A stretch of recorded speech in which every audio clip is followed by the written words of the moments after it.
Good afternoon. It's Saturday. I'm going to update everyone on the weather going through while it's halftime here at Kansas Jayhawks game.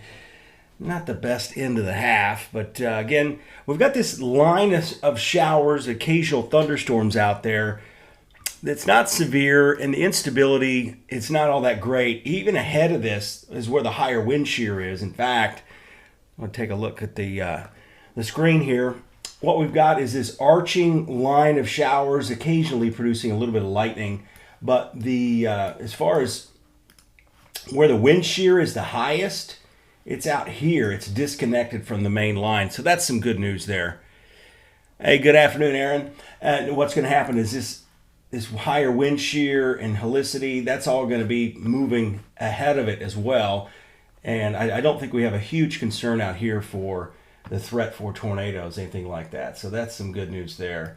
But overall, we pretty much just have this line of showers. I'll take a look at the velocity here and storm relative first.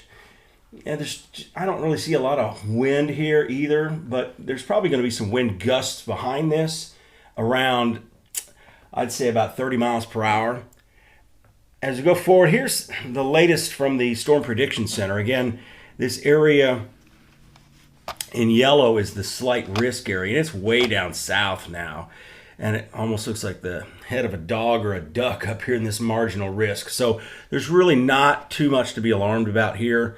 And the question was, the reason we put out the alert on this was just given what happened the other day, we had a few trees down as that line moved through, and there was just a little bit of wind shear. In fact, the tornado threat, they've still got it at 2%, but I just don't see much happening with this. And they had it as high as 5% up here, and that's typical of what you see on the risks that we get. Let's see, is lower than recommended rate. Recommend to use a stream bit. So anyway, they're talking about my stream bit on here on this.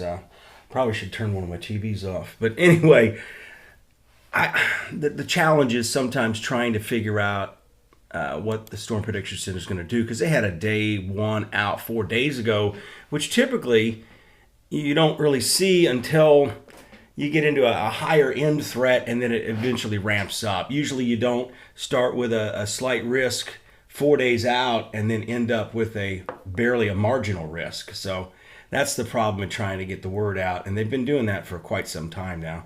And I've never liked this marginal risk anyway. So I know they're working on some research trying to figure that out. Yeah, that's correct, Moonball. So let's go back. I'll show you the radar again.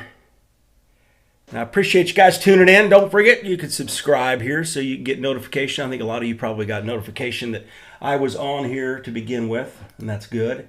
And I hear some people say it's easier to watch this on their phone than say, a Facebook Live as well. I kind of balance that. It's a balancing act between the two of them. They both serve different purposes, but we pretty much have some wind gusts in here. Again, it's hard to tell the exact wind speed here because the storms and the line is moving this way and the Doppler radar's looking this way. So the wind's kind of perpendicular to it, and it's always kind of a challenge to figure that out, especially when you're dealing with straight line wind potential here. I'll get back to the reflectivity here real quick. Everything kind of moving along towards Florence. And once this line moves through, it's pretty much done. And I don't see a whole lot going on with this. I'm going to switch to the high top radar because we're kind of going to get between the radars here. And you can kind of look, this is looking a little higher in the atmosphere. And you can see there's not a lot of organization with this. So we always want to go to the closest radar. Now this will actually give us a pretty good sample of what's going on moving towards Winfield and Guin, because it's got a pretty good look at the radar. And let me put that in motion. There's just a few little notches in here, right in here near Vernon. You kind of see that. Let me see if I can zoom in.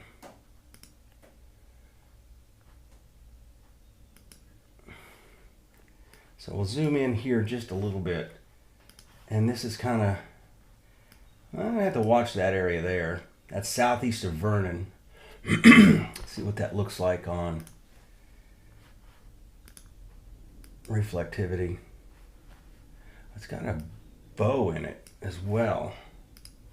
So let's get in here a little bit closer.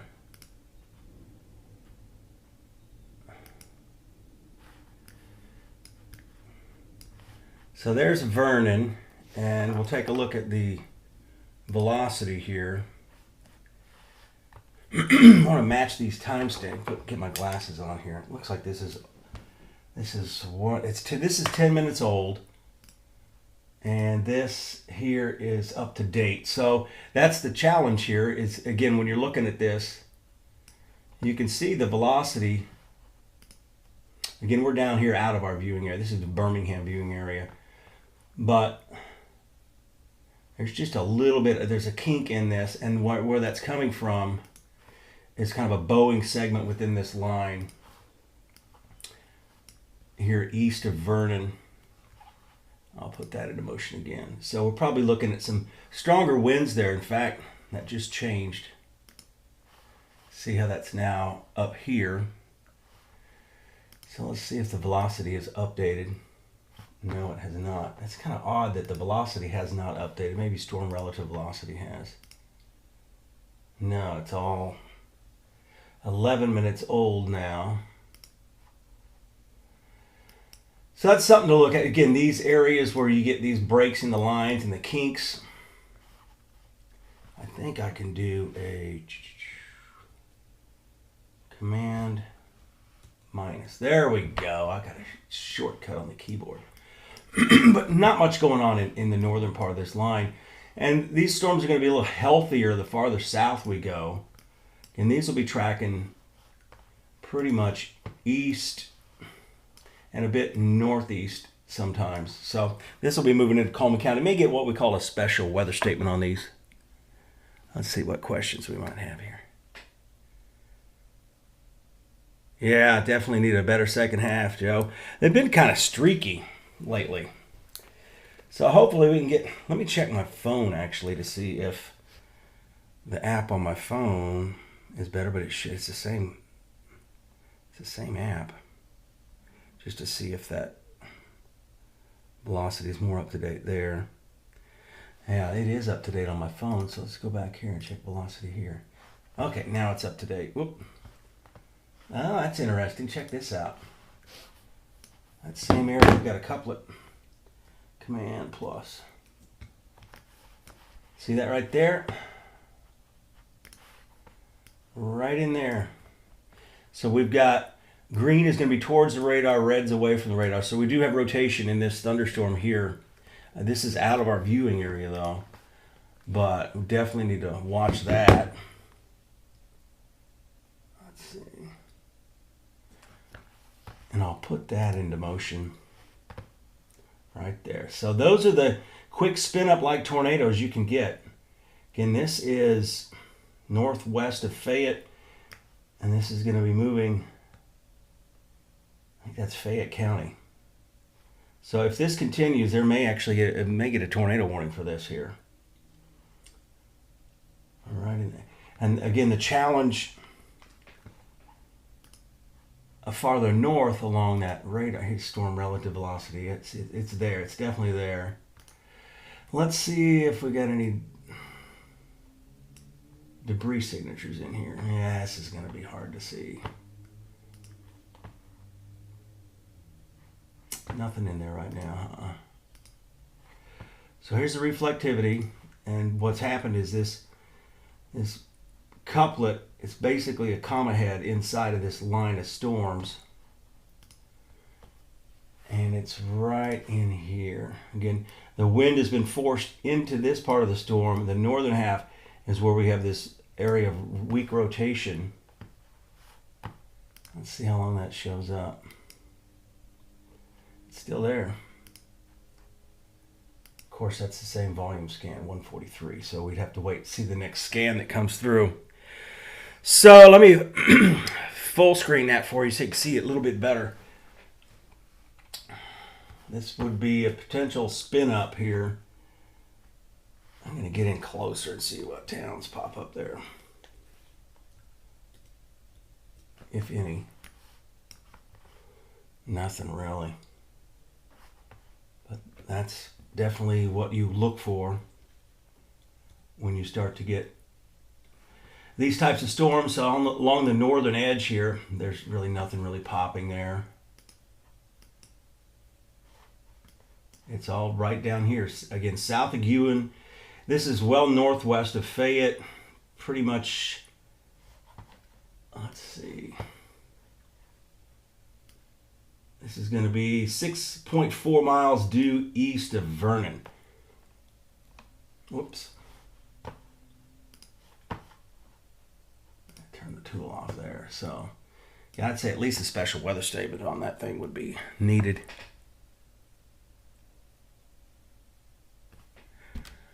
I guess it. Yeah, if you're in Lincoln County, there's nothing really to worry about. So again, that's the spot we look at.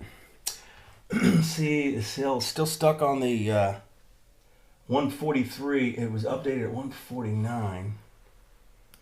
This doesn't help when the radar's not updating as it should. But okay, we've got the latest in here now.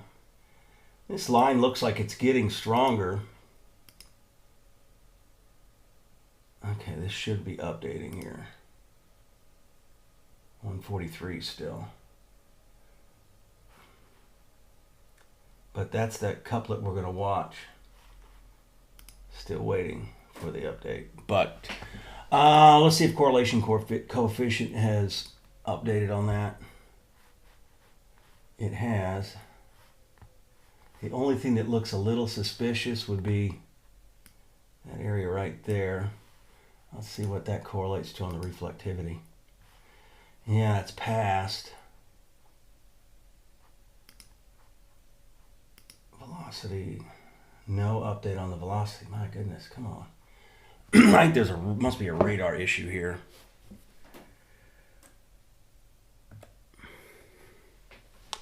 So let me check my phone again. Okay, radar. The phone has updated.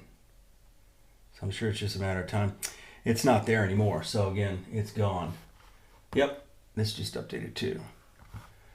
So that's just kind of, I think we're probably looking at something like that. Typically does little wind damage, but that's what we look at, and it's gone. So overall, again, you got to be constantly watching the radar on days like today, just because of that. Check some of these messages here. Oh, you're welcome, Daniel. Timing for Lexington. Let me zoom back out.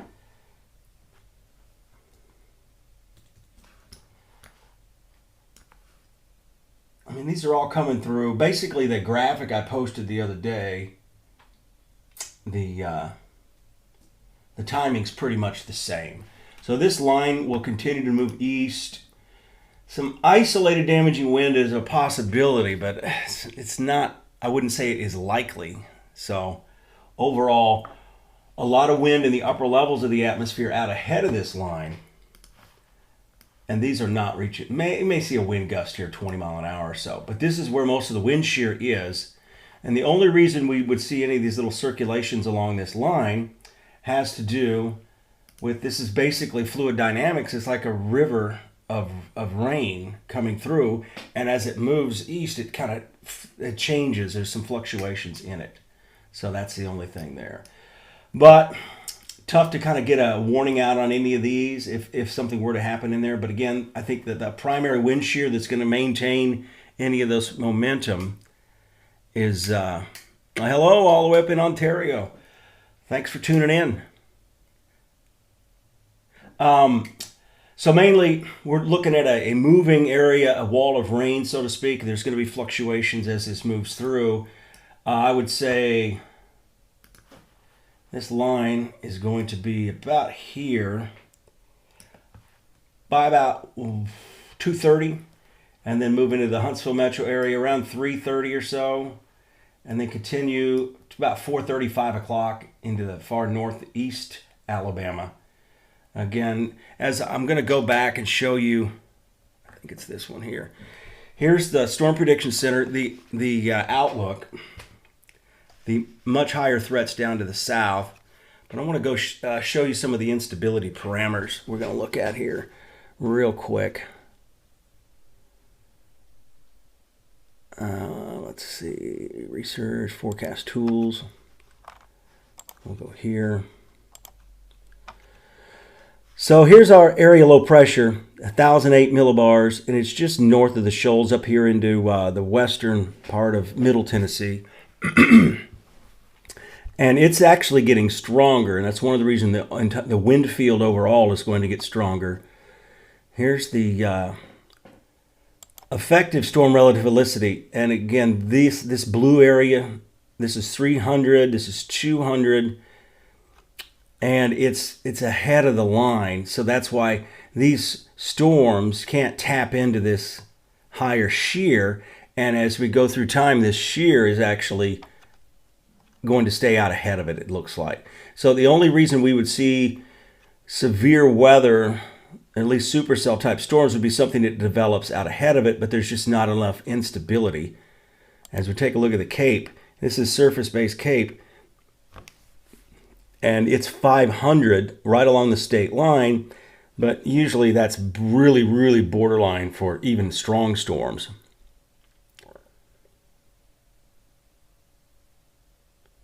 The wind chill I circled, let's see. Mainly the helicity. This is over here on the Georgia state line. So down towards Birmingham and over. But again, it's there now. But once this line gets east, it probably will be in Georgia. So it's not going to be here. And then we've got all this convection down here in the panhandle of Florida that's kind of blocking the instability from making it up here. So as I go back to this Cape, this area in red, as we go forward here, notice how that shifts. That's all going to shift to the east, and then just completely drops off the map as we get about 4 hours down the road. And that, it's going to coincide with sunset too. So that instability now is going to slowly drop south as we get into the afternoon. So that's kind of the forecast radar there. So let's see here. What else can we look at? That's pretty much it when it comes to this kind of event. I guess we can look at satellite real quick. Shows up pretty well where you can see this arching line, and there's just a brief area of a little sunshine out ahead of that line. But even that, it's not that impressive. All right, thanks for checking in the Moores Mill area, Winchester Road. Again, we're not really looking at any big threat of severe weather, but it's just minimal out there right now. We're probably going to get just special weather statements as we go through the day. Appreciate you guys tuning in and subscribing. Don't forget to subscribe. That way you get notifications. Tell all your friends too. And I'm going to start looking for some sponsors for this page too, because I'm kind of figuring out that's probably the best way to do that, sponsor-wise. So here's our showers and storms. And there's very little lightning here. So this is mainly coming through, and you're looking at wind gusts around 35, 40 mile an hour as this comes through. But this line is fairly solid. There's a few breaks in it. And as this passes, the temperature is going to start dropping. In fact, it's going to get quite chilly out there. I'm going to look at something here real quick. Oh, wrong mouse.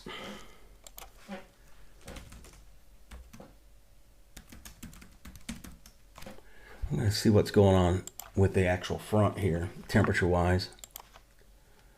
So right now, well, it's still 60, and that's the other reason we're not seeing a huge push here, because it's not like the temperatures are rapidly dropping behind it.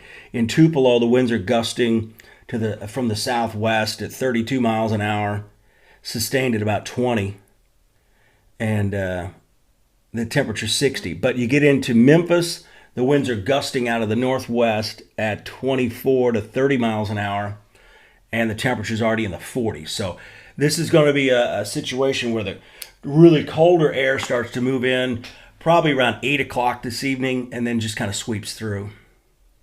But again, I'll leave you with that. I appreciate you guys tuning in. Again, don't forget to subscribe.